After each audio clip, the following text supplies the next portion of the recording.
All right, today we're tackling a big, and I mean big, question. How can we keep living these full, independent lives right in our own homes as we get older?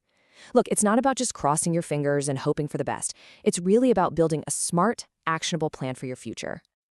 And at its heart, this is something almost everyone wants. This quote here from the National Institute on Aging just hits the nail on the head.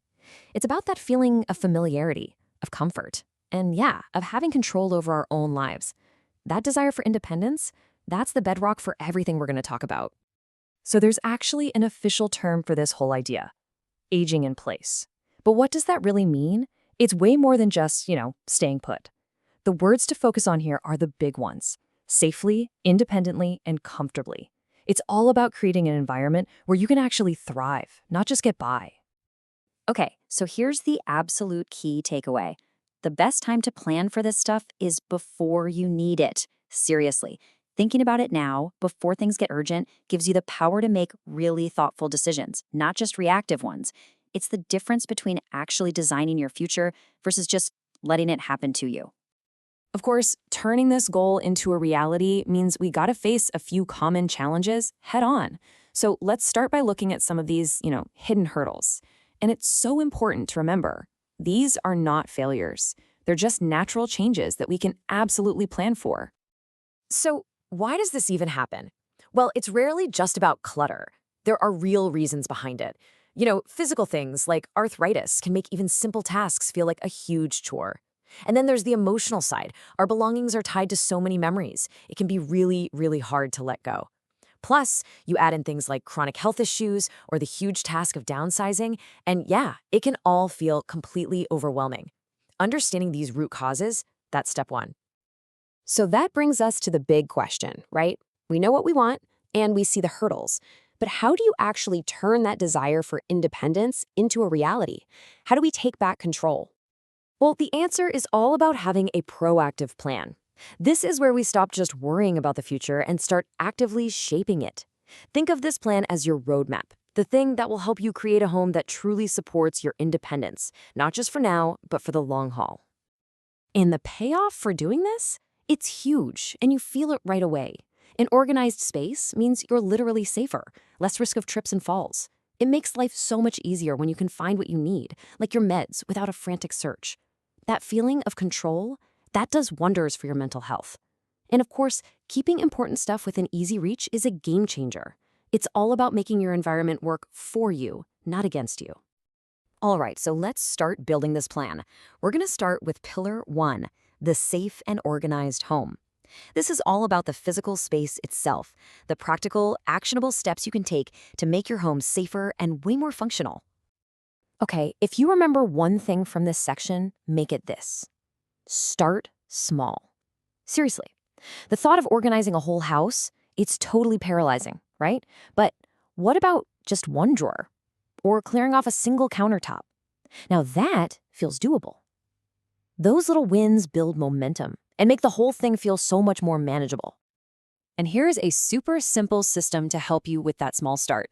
It's the 3-category method: keep, donate, or discard. It's just straightforward, no overthinking. But my favorite part is that little bonus step: creating a memory box. This is brilliant because it acknowledges that some things are just too precious to let go of.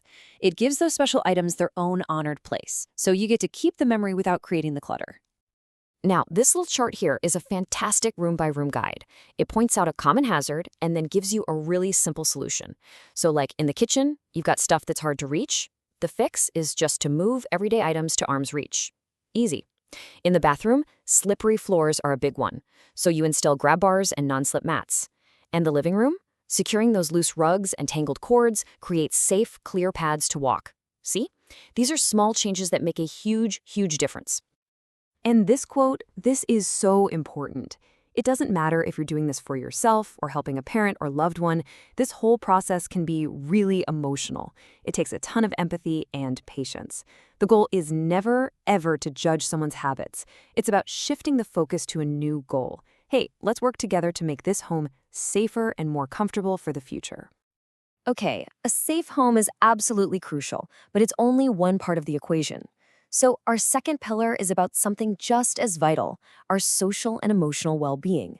Independence isn't just about being physically safe. It's about staying connected to the people and the things that actually bring you joy.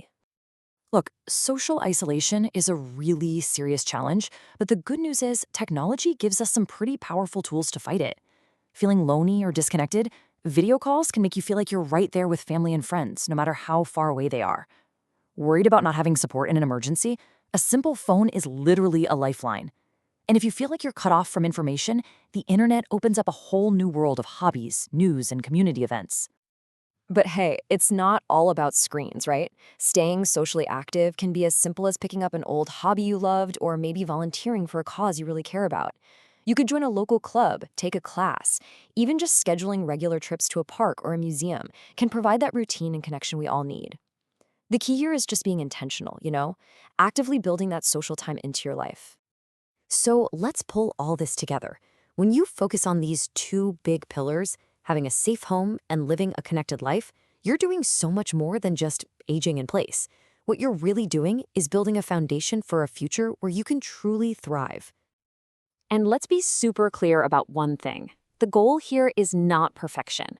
It's not about having some flawless, minimalist show home. Not at all. It's about creating a space that is functional for you, a comfortable, safe environment that supports your independence and lets you live the life you want, completely on your own terms. So I'm going to leave you with this one question. Don't think about overhauling your entire life. That's too much. Just think about this week. What is one small, totally manageable change you can make? Maybe it's finally clearing off that cluttered bedside table, or maybe it's just scheduling a video call with a friend you haven't seen in a while. Whatever it is, that one small step, that's the beginning of your proactive plan.